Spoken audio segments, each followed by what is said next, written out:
Maya and I came from the kind of families that pretend certain people never existed. She was the relative nobody mentioned, and I was the kid whose name was conveniently skipped at reunions. When the world keeps reminding you that you don't belong, you cling to the one person who understands that feeling. That's what we did. We leaned on each other, hard. I'm not exaggerating when I say I would have done anything for her. Once, I crawled into a filthy drainage channel without thinking twice, just because she needed help.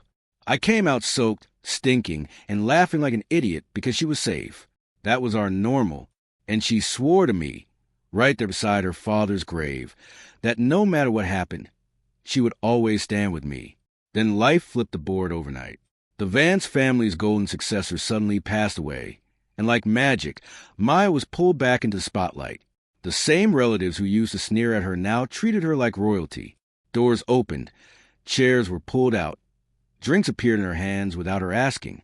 I saw something change in her eyes, not cruelty, but hunger, like someone who had finally reached the stage they'd been denied for years. She told me this was it, that once she had power, no one would dare look down on us again. But soon after, I watched her laughing comfortably with the very people who once made her miserable, as if the past had never happened. Then my name came up. They started gossiping about a newly discovered heir to a massive fortune, and Maya, from the center of the group, smiled and spoke calmly. She said she loved me, yes, but my background was flawed, that I didn't belong in the same world as that heir. She compared the difference between us to something insignificant staring up at the sky. She said marrying into that family was necessary. As for me, she'd make sure I was taken care of. What she didn't know was that 3 months earlier, my real parents had found me. I wasn't unwanted. I wasn't illegitimate. I was the only successor to that very fortune they were discussing.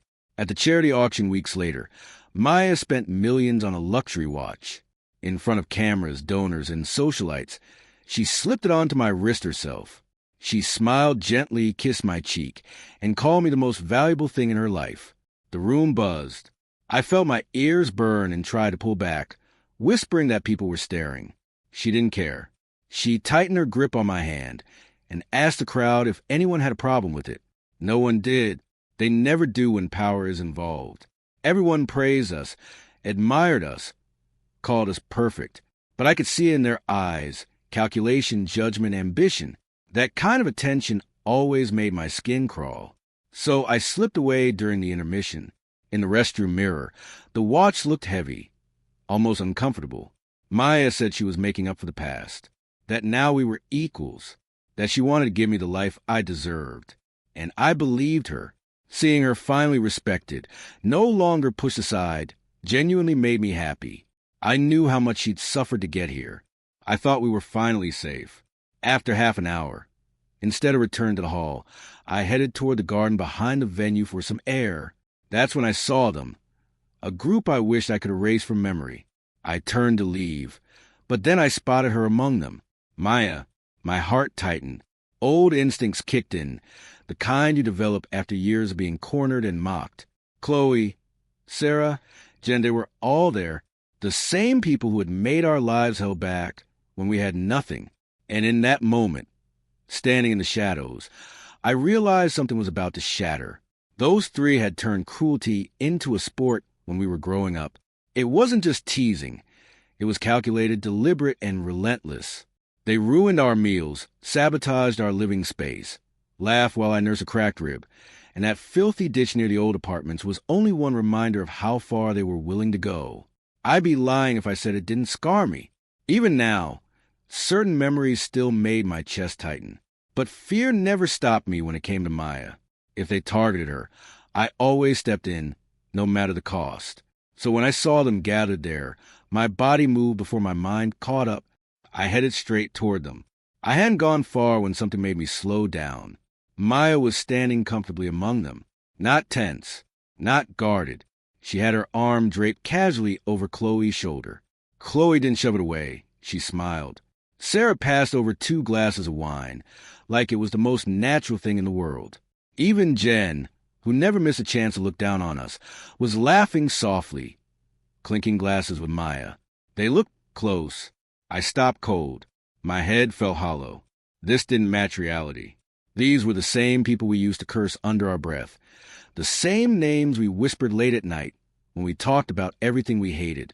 We used to dream about a future where none of them mattered. Before I could process it, Maya spoke, cheerful and confident. She said she'd booked a private room at a club for later and wasn't planning on ending the night early. Chloe responded instantly, grinning. Of course they'd come. After all, they were family, weren't they? Sarah agreed just as easily, nodding along. Only Jen paused, her smile sharp, eyes gleaming with malice. She asked whether I would even allow Maya to go to a nightclub. Chloe laughed and smoothly shifted the knife. She asked if Maya was really serious about marrying me. That did it. The group broke into laughter like it was the punchline of a joke they'd been rehearsing for years. Sarah kept it going, pretending to remember something. She mentioned how the Sterling family had recently located their missing son, the sole successor to a staggering fortune. Jen leaned in, voice dripping with interest. And wasn't it true, she asked, that the Vance family wanted an alliance with the Sterlings? Then came the question they were all waiting for. Between me and that heir, who did Maya actually want? My pulse thundered in my ears. I couldn't look away from her. Maya finished her wine in one motion and spoke clearly. She said I was a person she loved. That part of her heart would never change. For half a second, relief washed over me. I almost smiled. She was my world. I never doubted that. Then she kept talking. She said love alone wasn't enough, that my background was a problem, that if she wanted to secure her position, she couldn't afford imperfections attached to her name. The words hit harder than any punch I'd ever taken. She didn't need to explain further. Everyone understood. She was embarrassed by where I came from, at least by who she thought I was. She continued, voice calm, almost rational. She said someone like me had no business being compared to a true heir. One came from nothing, the other from legacy. Two completely different worlds. She acknowledged everything I'd done for her, the sacrifices, the promises she'd made. But she said circumstances had changed. She was no longer on the outside. She was the future of the Vance family now, and her partner had to match that status. The Sterling heir, she said, was the obvious choice. Then she added, almost kindly, that I would always be special to her, that she'd make sure I was comfortable for the rest of my life, that she'd never abandon me. Silence followed. Even the night air felt heavy. Then someone asked a question none of them wanted to say out loud, whether she was certain I'd accept living in the shadows forever. Maya didn't answer right away. She stood there, half her face swallowed by shadow, but her voice was steady when she finally spoke. She said I would accept it, that I loved her too much not to. Hearing that dragged me back to the very beginning. The first time we crossed paths was anything but romantic. I had just been claimed by the Reed family, not out of love, but obligation. They couldn't abandon me publicly, so they hid me instead. There was an old high-rise on the edge of the city, a place for inconvenient relatives and unwanted truths. That's where they sent me. I remember dragging my suitcase toward that building, feeling like every step was heavier than the last. Before I even reached the entrance, I heard shouting nearby. Curiosity pulled me toward it. Behind the building was a drainage channel. Standing at its edge was a little girl, Maya, 8 years old. Her clothes were torn, her cheek red and swollen. Kids her age circled her, taunting her, daring her to jump. The smell hit me first. I knew that stench. Mud, waste, rot. The kind of ditch where falling meant carrying humiliation on your skin for days. Maya didn't cry. She didn't beg. Even after they struck her again, she stayed put. The others lost patience. They kicked her, cursed her, and prepared to shove her in together. Her eyes weren't scared. They were furious. As I moved closer, I noticed something glinting near her wrist, a razor blade, pressed not toward them, but toward herself. I didn't think. I just ran. I knew I couldn't fight them, so I smiled and made a deal. If they let her go, I'd take her place. They agreed instantly. Their condition was simple. Sit in that ditch for an hour. That hour felt endless. Summer heat. Insects crawling everywhere.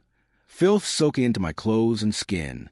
I paid for it with 3 months in the hospital.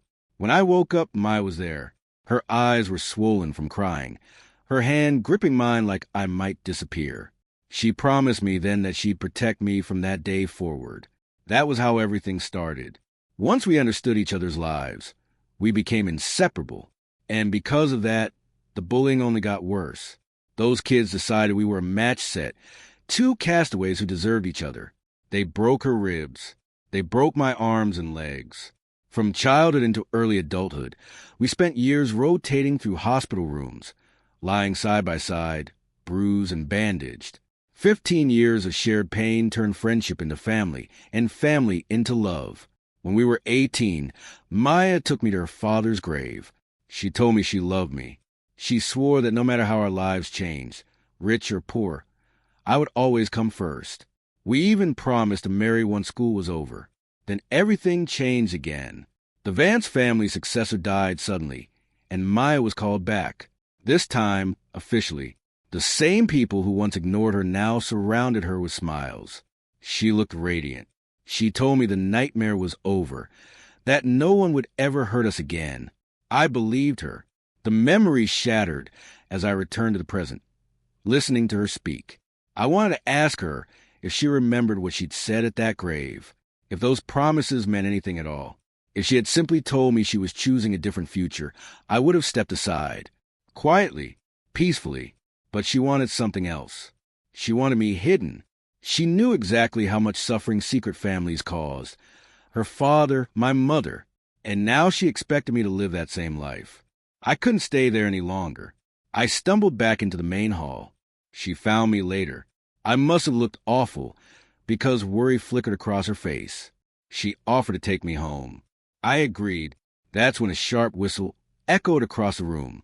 Maya hesitated. Then someone important walked by. Without thinking, she removed her hand from my shoulder and stepped away from me, like proximity itself was dangerous. More influential figures arrived. She retreated further, until she had nowhere left to go. Then she turned and hurried toward Chloe. My phone buzzed. She texted that something urgent had come up, that I should take a taxi home and rest. She'd bring breakfast in the morning. I didn't reply. I just watched through the glass as her car pulled away. So that was the weight of her love. I walked without direction, not sure how long had passed, until a car stopped in front of me. A man stepped out, bowed slightly, and smiled. He addressed me respectfully and invited me to dinner at home. I had a secret. 3 months earlier, strangers had found me with proof, a DNA test. They were my biological parents. My real name wasn't what the world thought it was. I was Liam Sterling, the same missing heir people whispered about. In the car, the man beside me introduced himself as Ethan, the son my parents had raised in my absence. He told me he'd already transferred everything to my name, that from now on, he was simply my older brother. If I wanted control, he'd serve me. If I wanted freedom, he'd handle everything. All he wanted was for me to live happily. That was the day I gained a real family. But I hadn't told Maya yet. The timing had been impossible. The same day the Vance heir died, my parents found me. I tried to reach her immediately, but she vanished into her new opportunity. The only message she sent said she needed to focus. Later, when rumors spread about the Vance family choosing a new successor, I understood.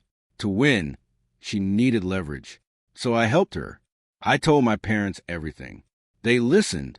They agreed to support her on one condition. My identity would stay hidden for a while. They wanted to know one thing, whether Maya would still choose me after gaining power. Because love is easy when you have nothing. It's power that reveals the truth. I agreed, and out of everyone, the Vance family chose her. The test period was 3 months. Today was the deadline. I had been planning to tell her everything that night. Once the truth was out, we wouldn't have to pretend anymore. We could finally live openly, honestly. But I already knew the result. I kept my composure as Ethan drove me back to the Sterling estate. The house felt unreal. Warm lights, familiar voices, a sense of belonging I'd never known before. My parents had prepared an enormous meal. They hovered around me the entire time, asking if I was comfortable if I liked the food, if I needed anything else. Their excitement was mixed with nervousness, like they were afraid I might vanish if they blinked. After dinner, my father cleared his throat and said they discussed the announcement. The 8th of next month, he suggested. A good date to reveal my identity to the world. He asked gently, watching my expression closely. I didn't hesitate. I hugged them both. I told them I trusted their decision completely. They cried, not quietly. They held me the way parents hold a child they're terrified of losing again. Later in my room, a space far larger than anything I'd ever lived in, Ethan knocked and handed me a glass of milk. He mentioned that our father had asked whether I wanted to keep my old name. He said it was entirely my choice. I shook my head. I told him I wanted a clean slate. He smiled and said then it was settled. I would reclaim my real name, a fresh start. Then his expression changed. He hesitated, before saying he knew about the agreement I'd made with our parents. That today was supposed to be the final day. And yet, I didn't look relieved at all. He was right. Family is the one place you don't need to lie. So I told him everything, the auction, the words I'd heard, the choice Maya had already made. He listened without interrupting. When I finished, his jaw tightened. He said he never imagined she'd forget her promises so easily. That power had exposed something ugly. He said someone who could discard loyalty like that didn't deserve what she'd gained. Then he looked at me and said quietly that our Liam deserved better. I agreed. Once that decision settled in my chest, it was like a knot finally loosened. Some ties, once cut, don't bleed forever. The next morning, I returned to the old apartment to collect documents and nothing more. I wasn't sentimental about the place. I didn't plan to take memories with me. But as I stepped out of the bedroom, the front door opened. Maya walked in. She looked startled, then quickly masked it with guilt and a soft excuse. She said she'd worked too late and slept at the office. As she spoke, she pinched my cheek playfully and promised to come home earlier from now on. I didn't move. The smell hit me first. Alcohol mixed with unfamiliar perfume. I froze long enough that I didn't dodge her touch in time. But I'd already decided I needed to end this properly. I took a breath and tried to speak. She cut me off immediately, assuming I was bringing up marriage again. She said things weren't the same anymore, that to secure her position, she had to focus on work, that she was exhausted. She wasn't asking for help, just for me not to complicate her life. I realized then that she'd already rewritten our future, without me in it. What I wanted to say was simple, that before graduation we should end things, that the promise didn't matter anymore. She vented, rubbed her temples, then went into the kitchen, saying she'd make me food, that there was something important she wanted to discuss. Before she could finish, her phone on the table lit up. I glanced down. The message was clear. She'd been given a choice. She'd chosen status. She rejected the man she claimed to love because he didn't fit the image she needed, and if she regretted it later, that was on her. So it wasn't that she couldn't choose. She had. She just hadn't chosen me. Any lingering pain evaporated. This made everything easier. Her phone rang again. She rushed out, grabbed it, and relaxed when she thought I hadn't seen anything. I stood up. I told her we should break up. She froze and panicked. She grabbed my wrist, reminded me of our promises of forever. Her grip hurt. I tried to pull away, but she clung tighter. Then her phone buzzed again. Multiple messages this time. She let go of me to check them, turning the screen away. But there was a mirror. I saw everything. She was being urged to come immediately. Her future husband might be there. She was told to decide, power or love. Stop hesitating. I watched her struggle. I didn't say a word. I wanted to see what she would do. She apologized softly, said something urgent had come up, that we'd talk later. Then she ran out. Her coat whipped across my face as she passed, leaving a sharp sting. In the mirror, a thin red mark traced my cheek. I pressed my fingers to it. This was good. This time, I could finally let go. When Ethan arrived to pick me up later, there was another man in the car. He lifted a hand and grinned. Hey, cousin, guess this is our first official meeting. That's when it clicked. Toby, my uncle's son. He had a twin sister named Mia. He talked fast, full of energy, explaining how he and his sister had been overseas for years. The moment they heard my uncle had finally found me, he rushed back immediately. His sister hadn't done so well in school and had snuck home without permission, so she was currently getting scolded. Toby slung an arm around my shoulder like we'd grown up together. He said he planned to buy me a welcome gift, but before he could, people started calling him Mr. Sterling. It scared him enough that he called Ethan right away. That's when the misunderstanding finally made sense. The Sterling heir everyone had been whispering about wasn't me being exposed. It was Toby. He'd been gone so long that hardly anyone recognized him. He used a black card once, rumor spread, and suddenly he became the mysterious heir in everyone's imagination. The irony almost made me laugh. Toby hugged me tightly and told me how the family had searched for me for years, how my uncle and aunt cried constantly, blaming themselves. He said they loved me, and so did he. For the first time in a long while, I smiled without forcing it. Back at the house, my parents rushed out the moment we arrived. They held my hands, checking my face, my posture, my mood, like they were afraid I might slip away again. Something inside me softened. I'd lost something poisonous, but I'd gained something real. It was still early, and Toby dragged me upstairs, shutting the door behind us once we were in my room. He hesitated, then asked quietly if there was anything I wanted to talk about. After a pause, he pulled out his phone. He said Ethan thought I might not want to see it, but he believed I deserved to know. Someone had shared a video in a group chat the night before. Maya was in it. I took the phone and pressed play. The footage was from a private lounge. Laughter echoed off the walls. Maya sat comfortably among familiar faces, chatting like she belonged there. Then someone clapped, and a line of men walked in. The girls chose without hesitation. Maya stayed seated. Someone teased her, saying everyone had someone on the side, and that she didn't need to pretend loyalty to an unimportant man. The room laughed. Her expression hardened. She said she had no reason to wait for someone with no status. Then she pulled one of the men closer and kissed him. Not a mistake. Not an accident. The laughter grew louder. Someone handed her a room key. She stood, took the man's hand, and walked out. The screen went dark. I didn't say anything. I couldn't. Even after deciding to leave, seeing it still hurt more than I expected. Toby looked me straight in the eye and said that unless I cut things cleanly, I'd keep bleeding. Then he hugged me and told me I deserved better than garbage disguised as love. That night, Toby was supposed to stay, but his mother called and he had to leave. Alone in my room, I fell into a restless sleep. I dreamed of being 15. It was Maya's birthday. I bought a cake we never got to eat. It was smashed into her face while people laughed. When I tried to stop it, I was beaten until I couldn't stand. It rained that night. She carried me to the hospital, promising that one day she'd rise so high no one could ever hurt us again. I woke up drenched in sweat. There was a knock at the door. Ethan said the weather was good, and our parents wanted to take me shopping. I agreed. After breakfast, I took the black card and headed out. Ethan's phone rang nonstop in the car. So once we arrived, I told him to handle work while I walked around. I wandered onto the luxury floor, a place I used to avoid even looking at. Now doors opened easily.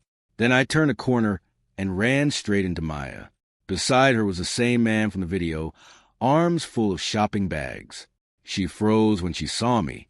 Only when he casually put an arm around her did she snap back, brushing him off and grabbing my wrist. She sounded panicked, insisting there was an explanation. She said she was shopping for a social obligation and didn't understand these things. So her assistant helped. That was all. She turned to the man, asking him to confirm it. He smiled and agreed, slowly, deliberately, emphasizing that nothing was happening. I pulled my hand free and told her it didn't matter who she shopped with. We were done. Her expression hardened instantly. She grabbed me again, saying I could yell, but I couldn't leave, that we were meant to be together forever. I laughed, not because it was funny, but because I wanted at least one ending with dignity. I told her I'd heard everything, seen everything, the auction, the messages, where she went that night, the video, her face drained of color.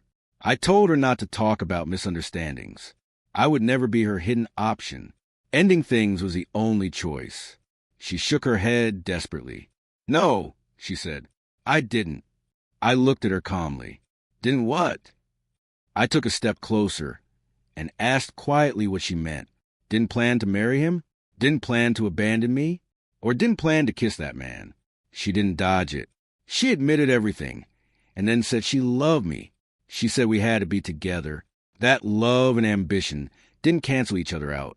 She said it like it was obvious, logical. Something inside me snapped. I struck her. I told her she disgusted me. She flinched, then laughed coldly and reminded me where we were, a mall owned by my family. She said she didn't mind causing a scene, but asked whether I was ready to lose everything once rumors spread. She let go of me immediately, and in that instant, I realized something terrifying. This was a woman I had loved for most of my life. I turned and ran straight into Ethan. The moment he held me, all the strength drained out of my body. I didn't cry, but I felt hollow. That night, Toby told me Maya had been beaten and hospitalized. I felt nothing. I didn't visit. I didn't call. I blocked her number. I even changed mine. But I couldn't avoid campus. I still had my thesis to submit. That's where she found me. She locked the classroom door behind her. She looked worn down, but she was smiling.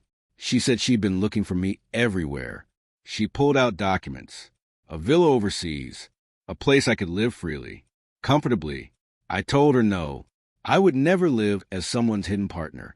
She asked what was so terrible about it. She said all I needed to do was enjoy life. I hit her again. Then she showed me another paper. A so-called agreement with my old guardian's signature, claiming I belonged to her. I tore it apart. I told her she needed help, that I wasn't property. She broke down, yelling that I was the one who promised never to leave, that I was the one who swore she came first. She said she only climbed higher to protect me. It was nonsense. She wasn't protecting anyone. She was addicted to control. I escaped through the window. She tried to stop me. I threw a chair to block her path and ran until I saw Ethan's car. For a while, I stayed home. Toby and Mia moved in. The house finally felt alive. We got lost exploring hallways, joked about the ridiculous size of the place, and laughed more than I had in years. The only strange thing was the gifts, expensive ones, always addressed to Liam Sterling. We sent them back. Mia noticed they were the same brands that man from the mall had been carrying. So much for innocent shopping. Then the day of the party arrived. Mia picked my suit. Ethan said I looked ready. Before we left, Toby and Mia confessed something. They'd sent Maya a message as a test. A simple choice. Someone was leaving forever at 3 in the afternoon. Airport or party. If she went to the airport to stop the man she claimed to love, she chose love. If she came to the party for status, she chose power. She hesitated. She panicked. Then she chose the party. She arrived late confident, believing the most important people always enter last. She stepped inside and greeted the man she thought was her future. When I turned around, her smile collapsed. I didn't speak. Ethan did. He ordered security to remove her. She resisted, furious and confused, but she was escorted out. My parents made their announcement. There would be no alliance. I was brought onto the stage. It was made clear I could choose my own future. By the end of the night, everyone knew who I was. On graduation day, I brought security. She appeared anyway, desperate and unstable. She tried to rush me. Guards stopped her. She laughed bitterly and said if I'd told her the truth sooner, she wouldn't have schemed. She blamed me for everything. She said she'd only tested me because she wanted to trust me. I listened quietly, then told her the truth. When I had nothing, I was enough. When power entered the picture, I became disposable. If I were still the old me, I'd be hidden forever. I told her I didn't love her anymore. She screamed, asking if the past meant nothing. I looked up and said that man couldn't let go, but he no longer existed. I walked away. Later, her family collapsed. She lost everything she'd chased. She wandered around talking about power no one would give her anymore. And me? I moved on.